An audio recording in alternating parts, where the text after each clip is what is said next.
Hey guys, this is Joshua Peterson with Peterson Electric. How are you doing? Just wanted to talk to you today about a temporary service we're doing for a house. This is on a job site in Lafayette. We've got our permits and everything ready to go. As you can see back here, they're taking an old historic home and they're demoing it. They're actually going to lift the little portion of this house straight up, redo the foundation and reset it.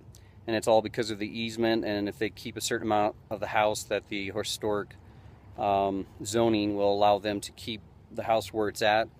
Anyways, we brought in a temporary service over here, and right here is our service. There's probably 100 different ways to do a temp service, but where I'm at with Excel, they won't allow this to be attached to any of the part of a pole or the building.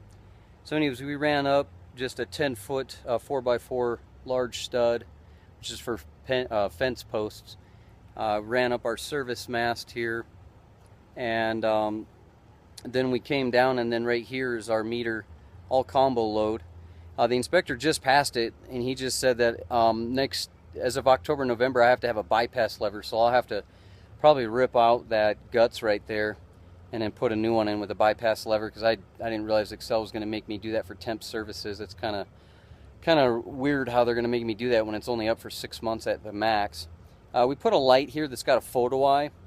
Down here is our GFCI protection and 2 circuits, and they are WR with a heavy duty box, R3 rated.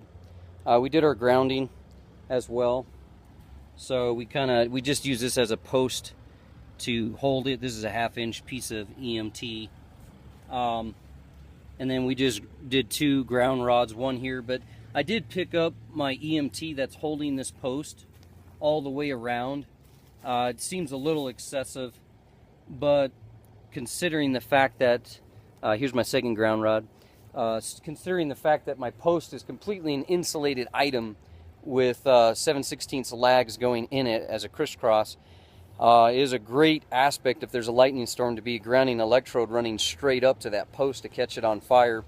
So I wanted all my equal potential grounding to be done, and the inspector said, yeah, you're doing a little excess, but he said, you know, it's good to do it just to be safe. If I had done wood studs, I would have never had to do that, but I did it just, you know, for protection for my own company. The last thing I'd want is like something up above on one of these feeders to ground out to this pole, and then literally this rod could become energized for whatever reason, or if there's just a fault going on, a wild leg in the ground next to their pole. Their pole is only 12 foot away, I think 15 actually, and their requirement was no closer than 10 foot, but I believe no further than 70 for their power service. So yeah, so that's kind of how it turned out. I ran up my feeders there. I think I put in like a 2-aught for 150 amps. This is what I had in the garage. I had a perfect length for it. But we dug it down about 2 feet deep and then just tampered it really well to make sure that wouldn't move.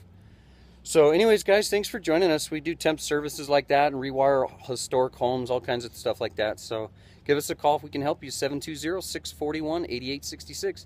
Have a good 4th.